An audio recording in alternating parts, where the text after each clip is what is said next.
বলপূর্বক বাড়ি দখল করে নেওয়ার অভিযোগ টিটাগড় পুরসভার পুরপ্রধানের বিরুদ্ধে। টিটাগড় পুরসভার ৯ নম্বর ওয়ার্ডের এন দেও পদ রোডের সাধুকা বাড়িতে বহু বছর ধরে ভাড়া আছেন টিটাগড় পুরসভার বর্তমান পুরপ্রধান কমলেশ সাউ। অভিযোগ, ক্ষমতার অপব্যবহার করে উনি নাকি বাড়িওয়ালার জমি দখল করে নেবার চেষ্টা করেছেন। বৃদ্ধা মাকে নিয়ে থাকেন আইসিডিএস কর্মী রাজেশ্বরী সাধুকা। ওই বাড়িতে ১৫ বছর ধরে পরিবার নিয়ে ভাড়া আছেন পুরপ্রধান। রাজেশ্বরী দেবীর অভিযোগ, পুরপ্রধান বাড়ি ভাড়া দেন না, উল্টে বলপূর্বক ঘর দখল করার উনি চেষ্টা করছেন। তিনি বিষয়টি স্থানীয় বিধায়ক রাজ চক্রবর্তীকে লিখিতভাবে জানিয়েছেন। এই ঘটনা নিয়ে ব্যারাকপুরের প্রাক্তন সাংসদ তথা বিজেপি নেতা অর্জুন সিংয়ের অভিযোগ, এখানকার বিধায়ক এবং পুরপ্রধান কয়েকজন কাউন্সিলরকে সঙ্গে নিয়ে সিন্ডিকেট রাজ চালাচ্ছেন। টিটাগড় জুড়ে তোলাবাজি চলছে, ভয়ে কেউ মুখ খুলতে সাহস পায় না। যদিও অভিযোগ অস্বীকার করে পুরপ্রধান কমলেশ সাউ বলেন, ঘরের অবস্থা ভালো নয়, তাই বাড়ির মালিককে রিপেয়ার করার কথা বলেছিলাম, কিন্তু উনি কিছুই শুনতে চাইছেন না, উল্টে তাকে বদনাম করার চেষ্টা করছেন। বাংলা নিউজ, কলকাতা। সভার চেয়ারম্যান কমলেশ সাউ, তিনি যে বাড়িতে থাকেন সে বাড়ির প্রমোটিংয়ের কথা চলছে এবং সেই বাড়ির মালিককে রাজ চক্রবর্তী, মানে ব্যারাকপুরের যে বিধায়ক, তার সামনে ধাক্কা মেরে ফেলে দেওয়া হয়। কি বলবেন এ ব্যাপারে? না, মানে এর মধ্যে বলার কি আছে, তো বুঝতে পারছি না। রাজ চক্রবর্তী যেদিন থেকে এখানে এমএলএ হয়েছে, ওর তো কোনো বইটা সাকসেস হয় না, তো সব বইটা লস হয়। কখনো কোনো নেতাকে ধরে তার থেকে কিছু টাকা নিয়ে তাকে একটা ঘুষখোর পুলিশ অফিসার বানিয়ে দেবে, কাউকে কিছু ঘুষখোর বানিয়ে টাকা তোলে। এখানে ওই যতগুলো বাড়ি প্রমোটিং হচ্ছে সেখানে টাকা তুলে, টাকা ছাড়া ওই কাউকে পারমিশন দেবে না। দেখুন, নিয়ম আছে 4 তলা 3 তলা পারমিশন দেওয়ার, ও 6 তলা পারমিশন, বিনা পারমিশনে ওখানে হয়। তা ওর একটা সিন্ডিকেট আছে, ওর চেয়ারম্যান আছে, 2-1টা কাউন্সিলর আছে, এর একটা সিন্ডিকেট চালায়। তার মধ্যে পুরোটাই ও আছে এমএলএ ওখানকার আর চেয়ারম্যান। তো এটা কোনো নতুন ব্যাপার নেই, আপনি রোজ শুনবেন। হয়তো এটা প্রকাশ্যে এসেছে, ও কারো না কারো বাড়ি এরকমই দখল করে নিচ্ছে ওরা। রাজ চক্রবর্তী আর কমলেশ ওখানকার যে চেয়ারম্যান আছে, এদের কম্বিনেশন, এদের এক্সটর্শন, এদের তোলাবাজি। টিটাগড়ে আপনি বাহাল তবিয়তে দেখবেন ওখানে কি হয়েছে। ওখানে কিছু ক্রিমিনালদেরকে সামনে রেখে এরা এইসব এক্সটর্শনগুলো করে যাচ্ছে।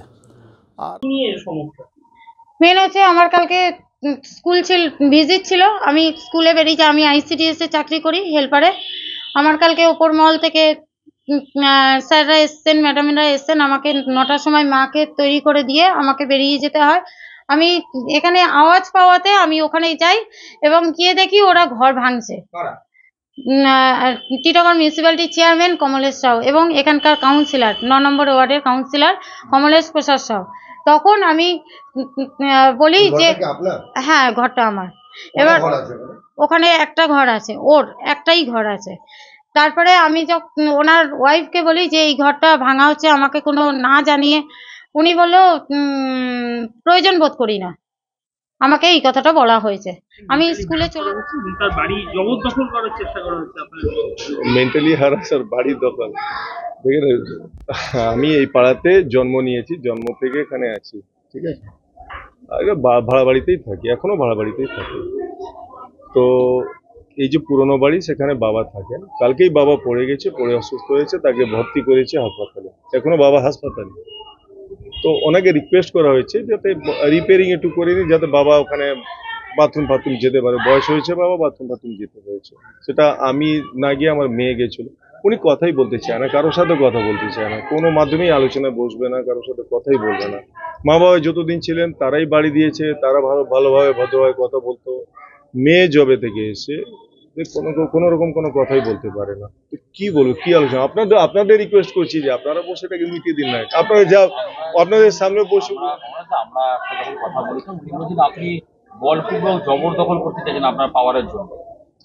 আরে আমি কি করে জবরদখল করলে? যে বাড়িটা আছে সে বাড়িতে আছি। জবরদখল করলে তো আরো জমি টমি জায়গা ফায়গা দখল করতাম, আমি তো ওই বাড়িতেই আছি। তো জবরদখল মানে কি? আমি তো নিশ্চয়ই বুঝতে পারলাম না, জবরদখল কি হয়? জবরদখল ওনার অনেক জমি আছে, জায়গা আছে, তাই আমি কি সব জবরদখল করে রেখেছি? আমি যে বাড়ি যতটুকু বাড়িতে আছি সেই বাড়িতেই আছি এখনো।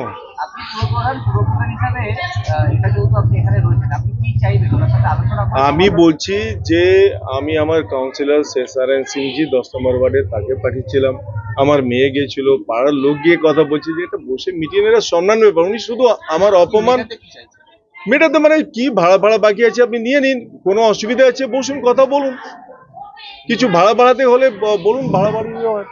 কোনো কথাই বলছি না। কথাই বলতে চাইছেন না।